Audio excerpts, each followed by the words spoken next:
Hello નમસ્કાર to everyone. Aksharam online education platform પર આપ સૌનું સ્વાગત છે.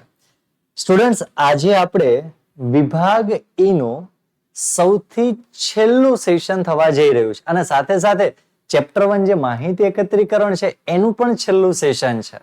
તો ખાસ ખૂબ મહત્વનું છે, મોટા પ્રશ્નો છે, સમજવાના છે અને બધા જ ક્વેશ્ચન મહત્વના છે. અને હા, જો ચેનલને સબસ્ક્રાઇબ કરવાનું બાકી તો પહેલા ઝડપથી કરી નાખો, જેથી કરીને આવા વિડીયો આપણી સુધી સર્વપ્રથમ મળે. ચલો ત્યારે શરૂઆત કરીએ છીએ. 8 આદર્શ પ્રશ્નાવલીના લક્ષણોની ચર્ચા કરો અથવા પ્રશ્નાવલી તૈયાર કરવી એક કળા છે. તો આ વિધાનની યથાર્થતા ચર્ચો ખૂબ મહત્વનો પ્રશ્ન તમારા માટે રહેવાનો છે. બરોબર છે? તો જવાબમાં કીધું છે પ્રશ્નાવલી કેવી હોવી જોઈએ. તેના કોઈ નિશ્ચિત ધોરણ નથી, તેમ છતાં આદર્શ પ્રશ્નાવલીના કેટલાક લક્ષણો નીચે મુજબ છે જે ધ્યાનમાં રાખીને પ્રશ્નાવલી તૈયાર કરવામાં આવે છે. તો કહી શકીએ કે પ્રશ્નાવલી તૈયાર કરવી એ શું છે? કળા છે. એટલે કે ક્વેશ્ચન સિક્વન્સમાં આપણે રાખવાના. ઘણા બધા મુદ્દાઓ છે, ચર્ચા કરીએ આપણે કે એક ફોર્મ કેવી રીતે બનાવવું, ક્વેશ્ચન કેવી રીતે તૈયાર કરવા. પહેલું, શીર્ષક. પ્રશ્નાવલીને સંસાધનના હેતુ સ્પષ્ટ કરતું આકર્ષક એવું યોગ્ય શીર્ષક આપવું જોઈએ, જેથી ઉત્તરદાતાના મનમાં પ્રશ્નાવલીના કાર્યક્ષેત્ર વિશે કોઈ દ્વિધા એટલે કે કોઈ પ્રશ્ન કે શંકા ન રહે. તો પહેલી વસ્તુ પ્રશ્નાવલીમાં શું ધ્યાનમાં રાખીશું? શીર્ષક ધ્યાનમાં રાખીશું. ચલો, ત્યાર પછી આપેલું છે પ્રશ્નોની સંખ્યા. કયું આપેલું છે? પ્રશ્નોની સંખ્યા. સંસાધનના હેતુને અનુરૂપ હોય તેવી પૂરતી સંખ્યામાં પ્રશ્ન પૂછવા જોઈએ. કયો શબ્દ વાપરેલો છે? પૂરતી સંખ્યામાં. હવે પ્રશ્નોની સંખ્યા વધારે પૂછી લો તો પ્રશ્નાવલી આપણા માટે બોરિંગ થઈ જાય, કોઈ પ્રશ્નના જવાબ આપે નહીં. એટલે પ્રશ્નોની સંખ્યા પૂરતી, મર્યાદિત હોવી જોઈએ. પ્રશ્નોની સંખ્યા ઓછી હોય તો ઉત્તરદાતાનો જવાબ આપવાનો સારો પ્રતિભાવ મળવાની શક્યતા વધુ રહે છે. એટલે ખાસ યાદ રાખજો, પ્રશ્નોની સંખ્યા કેવી હોવી જોઈએ? મર્યાદિત હોવી જોઈએ. ચલો નેક્સ્ટ, પ્રશ્નોનો ક્રમ તમને આપેલો છે તો ખાસ જુઓ. પ્રશ્નના ક્રમ તાર્કિક હોવા જોઈએ, એટલે ક્રમબદ્ધ હોવા જોઈએ, સિક્વન્સ બાય સિક્વન્સ, જેથી ઉત્તરદાતા તેમના જવાબ પ્રશ્નોના આગળ પાછળના સંદર્ભ જોયા વગર સાહજિક રીતે ઝડપથી પ્રશ્ન આપી શકે. તો ખાસ યાદ રાખજો, પ્રશ્નનો ક્રમ તાર્કિક હોવો જોઈએ. બીજું, પ્રશ્નોની ભાષા. તો કે પ્રશ્નોની ભાષા સાદી અને સરળ હોવી જોઈએ, જેથી માહિતી આપનાર વ્યક્તિ પ્રશ્નોને સમજી શકે અને સાચી માહિતી આપી શકે. એનો અર્થ એવો થયો કે પ્રશ્નની ભાષા દ્વિઅર્થી ન હોવી જોઈએ. જો દ્વિઅર્થી હશે તો એ દ્વિધામાં મુકાઈ જશે કે ભાઈ આ પ્રશ્ન પૂછવા શું માંગે છે, તેનો જવાબ મારે શું આપવો, એ બહુ મોટો પ્રશ્ન થઈ જશે. માટે પ્રશ્નોની ભાષા સરળ હોવી જોઈએ. હવે પ્રશ્નોની લંબાઈ. હા કે નામાં કે આંકડામાં જવાબ મળે તેવા ટૂંકા, ટચ અને સરળ સ્પષ્ટ પ્રશ્ન પૂછવા જોઈએ. બહુ લાંબા પ્રશ્નો માહિતી આપનારને કંટાળો ઉપજાવે. સીધી વસ્તુ છે ને કે તમને લોકોને જ કીધું કે તમારે 3 પેજનો પ્રશ્નનો જવાબ લખવાનો છે, કેટલો કંટાળો આવે. તો આ તો આપણે માહિતી, સાચી માહિતી લેવાની છે, એની અસર ક્યાંક ધંધા ઉપર થવાની છે. તો પ્રશ્ન એવા પૂછવા જોઈએ જે કંટાળો ન ઉપજાવે. પરિણામે સાચી માહિતી ન મળે તે શક્ય છે. ગણતરી કરીને જવાબ આપવો પડે તેવા પ્રશ્નો ટાળવા જોઈએ, કેલ્ક્યુલેશન વગરના હોવા જોઈએ. સમય. દૂરના ભૂતકાળને લગતા પ્રશ્નો કે યાદશક્તિ ખૂબ જ કસવી પડે એવા કોમ્પ્લિકેટેડ ક્વેશ્ચન પૂછવાના નથી. બરોબર છે? તો ખાસ યાદ રાખજો. ગોપનીયતા. અંગત જીવન વિશેના શંકા કે પછી વહેમ પેદા થાય તેવા પ્રશ્નો બને ત્યાં સુધી પૂછવા જોઈએ નહીં.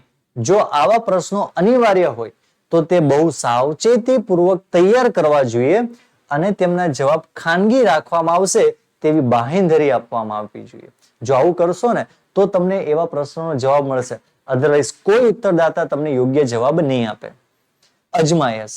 પ્રશ્નાવલીના આખરી સ્વરૂપ આપતા પહેલા અજમાયશી પ્રશ્નાવલી તૈયાર કરી તેની વ્યવહારતાની ચકાસણી કરવી જોઈએ. તે દ્વારા પ્રશ્નાવલીમાં રહેતી ખામીઓ દૂર કરી તેને સર્વાંગ સંપૂર્ણ બનાવી જોઈએ. એટલે કે પ્રી-ટેસ્ટ કરવામાં આવે.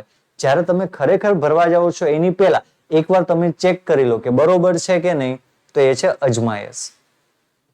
તો ખાસ યાદ રાખજો, આદર્શ પ્રશ્નાવલીના લક્ષણો ખૂબ મહત્વના 8 આપણે તૈયાર કરવાના છે. હવે છે કે જો ટપાલ દ્વારા તમે કોઈ પ્રશ્નાવલી ભરાવો છો તો એના લાભ શું છે અને એના ગેરલાભ શું છે, ચલો જોઈએ. તો પછી ટપાલ દ્વારા પ્રશ્નાવલીની રીતમાં જેમની પાસેથી આપણે માહિતી મેળવવાની હોય તેમને ટપાલ દ્વારા પ્રશ્નાવલી મોકલવામાં આવે છે. તો માહિતી આપનાર પોતે જ આ પ્રશ્નો જવાબ પ્રશ્નાવલીમાં લખી પ્રશ્નાવલી પરત કરે તો એના લાભ ગેરલાભ નીચે. ટપાલ દ્વારા તમને બધાને ખ્યાલ છે, પ્રશ્નાવલી આપણે ટપાલ દ્વારા મોકલીએ છીએ. ઉત્તરદાતા એ ટપાલથી પ્રશ્નાવલી લઈને એના પ્રશ્નના જવાબ ભરીને સમય મર્યાદામાં પાછી પરત કરી દે છે. શું ફાયદા શું નુકસાન જુઓ. વિશાળ ક્ષેત્રમાંથી ઓછા ખર્ચે સરળતાથી અને ઝડપથી માહિતી મેળવી શકાય છે. ખૂબ સરસ. શિક્ષિત અને જવાબદાર જો કોઈ વ્યક્તિ હોય તો તેમની પાસેથી માહિતી મેળવવા માટે આ રીત સૌથી વધુ સારી પુરવાર છે. ભાઈ એજ્યુકેટેડ છે, ભણેલા છે.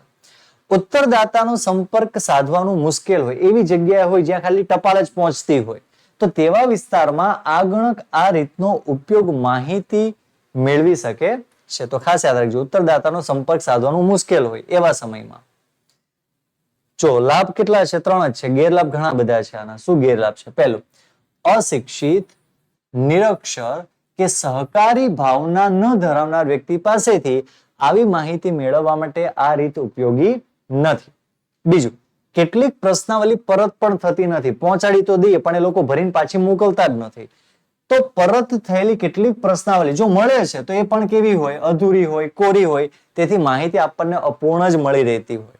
ત્રીજું, માહિતી આપનારે માહિતી સાચી આપી છે કે નહીં તેની ચકાસણી કરી શકાતી નથી.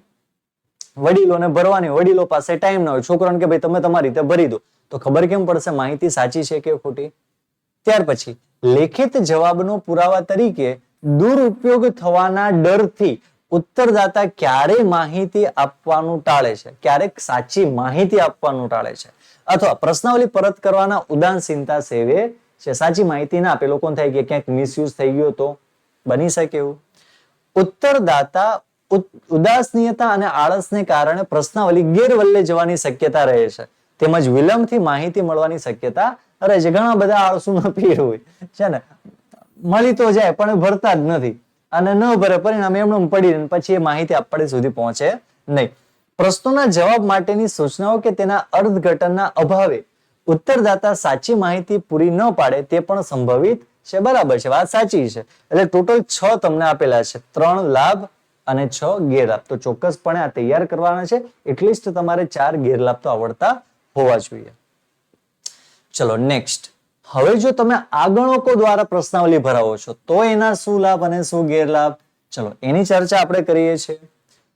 આગણકો દ્વારા પ્રશ્નાવલીની રીતમાં આગણકો પોતે ખુદ સામે ચાલીને ઉત્તરદાતાને રૂબરૂ મળીને પ્રશ્નાવલીના પ્રશ્નોના જવાબ નોંધે છે. તો આ રીતના લાભ ગેરલાભ શું છે ચલો જોઈએ. તો કે આગણો પ્રત્યક્ષ મુલાકાત દ્વારા પ્રશ્નો પૂછી તેના જવાબો પ્રશ્નાવલીમાં નોંધતા હોવાથી એના જે જવાબ છે એ સંપૂર્ણ મળે, સ્પષ્ટ મળે અને સંબંધિત અને સાચી માહિતી મળી રહે છે. તો પહેલો પોઈન્ટ. બીજો પોઈન્ટ, અનુભવી અને કુશળ આગણકો સંસાધનનો હેતુ સમજાવીને કંઈ પણ કરીને સાચી જરૂરી માહિતી મેળવે છે અને પોતાની સૂઝબૂઝથી માહિતીની સત્યતા પણ ચકાસીને જ માહિતી ભરશે. ત્રીજું, જો કોઈ નિરક્ષર છે, કોઈ અશિક્ષિત વ્યક્તિ છે તો એમની પાસે પણ આપણો આગણક પહોંચી જશે અને જરૂરી માહિતી પણ ત્યાંથી મેળવી લેશે. ચોથું, આગણકો જાતે જ માહિતી મેળવતા હોવાથી પ્રશ્નાવલી પાછી ન આવે. ખાસ યાદ રાખજો, પ્રશ્નાવલી પાછી આવવાની જ નથી. એવો તો પ્રશ્ન જ નથી. કેમ? આપણા આગણકો પ્રશ્નાવલી લઈને જાય છે, ઉત્તરદાતા પાસેથી ઉત્તરો લે છે અને પ્રશ્નાવલી લઈને પાછા આવી જાય છે. તો આવી પાછી ન આવવાની કે અધૂરી હોવાની કોઈ શક્યતા રહેતી નથી. તો આ બધા ફાયદા છે આના. વિશાળ ક્ષેત્રને આવરી લઈને ચોકસાઈનું વાજબી ધોરણે જાળવી માહિતી મેળવી શકાય છે. પણ આ ક્યાંક પ્લસ માઇનસ છે, કારણ કે વિશાળ કાર્યક્ષેત્ર હોય ત્યાં આગળ પહોંચે બહુ અઘરું છે, પણ ગણી શકાય. ચલો, માહિતી આપનારના મનમાં કોઈ ઉદ્ભવતી શંકાનું નિવારણ સ્થળ ઉપર જ થઈ જાય કે ભાઈ આ પ્રશ્ન છે. ઘણી વખત એવું થાય ભાઈ એને શંકા હોય કે આ પ્રશ્નનો જવાબ શું આપું, પણ આપણો આગળક એને સૂઝબૂઝથી પ્રેમથી સમજાવે તો એ સાચી માહિતી પણ આપી શકશે. ચલો, ગેરલાભ શું છે? તો પહેલો ગેરલાભ, વિશાળ ક્ષેત્ર માહિતી મેળવવા વધુ સંખ્યામાં આગણકો રોકવા પડે. આગણકો વધે એટલે ખર્ચ તો વધવાનો છે, તો ખાસ સમય પણ તમારો વધુ જોઈશે, તો એ તમારું નુકસાન છે. નિષ્ણાંત આગણકો ઉપલબ્ધ ન હોય એટલે કે સારા આગણકો આપણને ન મળે તો આગણકને તાલીમ આપીને તૈયાર કરવાનું કામ કોઈ સરળ કામ નથી. અને કહેવાય ને કે આજે પણ નિષ્ણાંતો સારા એવા આગણકો મળતા જ નથી. તો ખૂબ અઘરું કામ છે. આગણકોના કાર્ય નિરીક્ષણ માટે નિરીક્ષકોને રોકવા પડે, જેને લીધે તપાસનું કાર્ય વધે. હવે જે આગણકો મોકલ્યા છે, હવે એ કામ કરે છે કે નથી કરતા, એની પાછળ પણ આપણે કોને રોકવા પડતા હોય છે? નિરીક્ષકોને રોકવા પડતા હોય છે કે ભાઈ એ સાચી માહિતી લે છે કે નહીં. તો એનો ખર્ચો વધારાનો વધી જાય છે આપણા માટે. માહિતી આપનાર શિક્ષિત, વિવેકી અને સમજદાર ન હોય તો આગણકોને સાચી માહિતી પૂરી પાડવા માટે સહકાર ન આપે તેવી પણ શક્યતા રહેતી હોય છે. ખૂબ મહત્વનું છે. અને આગણકોએ માહિતી આપનાર સાથે સમયની અનુકૂળતા ગોઠવવી પડતી હોય છે. પરિણામે તપાસ નિર્ધારિત સમયમાં પૂરું કરવું મુશ્કેલ બને છે. આગણક ઉત્તરદાતાને કે અમે આ સમય તમને મળવા માટે આવવાના છીએ, પણ એ સમય હાજર જ ન હોય, એટલે વિલંબ સમય મર્યાદા ચૂકી જવાતી હોય છે. એટલે માહિતી નિર્ધારિત સમયમાં મુશ્કેલ બને છે. ક્લિયર? તો ખૂબ મહત્વના છે લાભ ગેરલાભ, તો ખાસ કરજો ટપાલ દ્વારા અને આગણકો દ્વારા. ઓકે, આગળ હવે ગૌણ માહિતી છે. કોઈ અન્ય અધિકૃત સંસ્થા કે વ્યક્તિ દ્વારા આપણે કોઈ માહિતી મેળવેલી છે, તો એવી ગૌણ માહિતીનો ઉપયોગ કરતી વખતે કઈ કઈ સાવચેતી રાખવી જોઈશે એ ચર્ચા કરો. ઓકે, ગૌણ માહિતીના ઉપયોગ અંગે નીચેની કેટલીક સાવચેતીઓ આપણે રાખવી જોઈશે. નંબર 1, વિશ્વસનીયતા. ગૌણ માહિતીનો ઉપયોગ કરતા પહેલા ચકાસવું જરૂરી છે કે પ્રકાશિત થયેલી માહિતી કેટલી વિશ્વસનીય છે.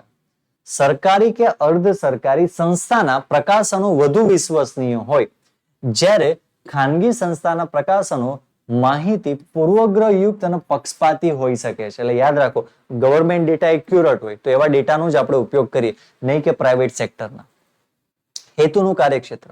જે માહિતીનો ગૌણ માહિતી તરીકે ઉપયોગ કરવાનો હોય, તે માહિતી કયા હેતુ માટે મેળવવામાં આવી હતી, તેનું કાર્યક્ષેત્ર કેટલું હતું તે તપાસવું જરૂરી છે. એટલે ખાસ જોવાનું કે ભાઈ એણે માહિતી ભેગી કરી હતી અને કયા હેતુથી ભેગી કરી હતી, આપણો હેતુ શું છે, એનું કાર્યક્ષેત્ર શું છે, આપણું કાર્યક્ષેત્ર શું છે, એ સમજવું ખૂબ જરૂરી છે. પછી જ આપણે માહિતીનો ઉપયોગ કરીએ.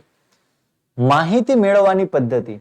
જે માહિતીનો ગૌણ માહિતી તરીકે ઉપયોગ કરવાનો હોય, તે માહિતી કઈ પદ્ધતિથી મેળવાઈ હતી તેમાં જળવાયેલ ચોકસાઈનું ધોરણ પણ જાણવું જરૂરી છે. કે એ લોકોએ જે માહિતી મેળવી હતી એ બરોબર યોગ્ય વ્યવસ્થિત માહિતી મેળવી હતી કે એમણે ખાલી માહિતી ભેગી કરી લીધી હતી, એ જોવું જરૂરી છે. માહિતીના પ્રાપ્તિનો સમય. જે માહિતી ગૌણ માહિતી તરીકે ઉપયોગ કરવાના હોય, તે માહિતી ક્યારે અને કેવી પરિસ્થિતિમાં મેળવાઈ હતી તે જાણવું જરૂરી છે. જો માહિતી ખૂબ લાંબા સમયગાળા પહેલાની હોય, એટલે કે લાંબા ભૂતકાળમાં અથવા પ્રતિકૂળ સંજોગોમાં એકઠી કરેલી માહિતી હોય, તો આપણા માટે બિનઉપયોગી નીવડે. સીધી વસ્તુ છે, 1970 ના ડેટા અત્યારે આપણે ઉપયોગમાં લઈએ તો કોઈ કામના હોતા નથી. કારણ કે તમે જો તો ખરા કેટલું પરિવર્તન આવી ગયું છે સમાજમાં, તો એ જરૂરી છે. માહિતીની સમજ. જે માહિતી ગૌણ માહિતી તરીકે ઉપયોગમાં લેવાની હોય, તે માહિતી એકઠી કરતી વખતે પ્રત્યેક શબ્દ કે શબ્દ સમૂહ, વ્યાખ્યાઓ વગેરે જે અર્થમાં લેવાયા હોય તે પણ બરાબર સમજવું જરૂરી છે. માહિતીની સમજ ખૂબ જરૂરી છે. યાદ રાખજો, માહિતી એકઠી કરતી વખતે પ્રત્યેક શબ્દ કે શબ્દ સમૂહ કે પછી વ્યાખ્યા બધા જ અર્થમાં લેવાયેલા હોવા જોઈએ. મર્યાદાઓને દોષ. જે માહિતીનો ગૌણ માહિતી તરીકે ઉપયોગ કરવાનો હોય, તે માહિતીની મર્યાદાઓ અને દોષ પણ જાણી લેવા જોઈએ. માત્ર ખાલીના ફાયદાઓ જોઈને આપણે માહિતી એકત્રિત નથી કરવાની. ગૌણ માહિતી લો છો તો એના તમારે ડિસએડવાન્ટેજીસ પણ જોવા પડશે, બરોબર, મેરિટ ડિમેરિટ જોવા પડશે, ડિસિગ્નિફિકન્સ જોવા પડશે કે ભાઈ એની મર્યાદા શું છે. વિકલ્પ. જે માહિતીનો ગૌણ માહિતી તરીકે ઉપયોગ કરવાનો હોય તેવી જ માહિતીનો વિકલ્પ ઉપલબ્ધ હોય તો તેવી માહિતી તુલનાત્મક અભ્યાસ કર્યા બાદ જ યોગ્ય માહિતી ઉપયોગમાં લેવી જોઈએ. બરોબર છે? તો આ છેલ્લો પ્રશ્ન તો આપણા માટે ખૂબ મહત્વનો. આમ તો ઈઝી છે, પણ છેલ્લો પ્રશ્ન તમને એ સમજાવે છે કે તમે પ્રાથમિક માહિતી ઉપરથી ગૌણ માહિતી એકત્રિત કરી રહ્યા છો, તો ખાસ મહત્વના મુદ્દા આ છે. તમારે આ બધી બાબતો ધ્યાનમાં રાખવાની છે. પછી તમે ગૌણ માહિતીનો ઉપયોગ કરશો તો તમારા માટે ખૂબ જ ફાયદાકારક સાબિત થશે. તો બસ આ સાથે 11મો પ્રશ્ન પૂરો થાય છે, વિભાગ ઈ પૂરો થાય છે, અને ચેપ્ટર નંબર 1 જે આખું આપણું થિયરીનું હતું એ આપણે અહીંયા પૂરું કરીએ છીએ. ડિસ્ક્રિપ્શનની અંદર તમને લોકોને મટીરિયલ મળી જશે, પીડીએફ પણ મળી જશે. તો ખાસ જોડાયેલા રહો, ચેનલને સબસ્ક્રાઇબ કરી દો અને તમારા મિત્ર સર્કલને પણ જરૂરથી લિંકને શેર કરી દો, જેથી કરીને તમને જે ફાયદો થઈ છે એ તમારા ખાસ મિત્રને પણ થઈ જાય. નેક્સ્ટ સેશનમાં મળીએ છીએ એક નવા ચેપ્ટર સાથે. ત્યાં સુધી bye bye, have a nice day.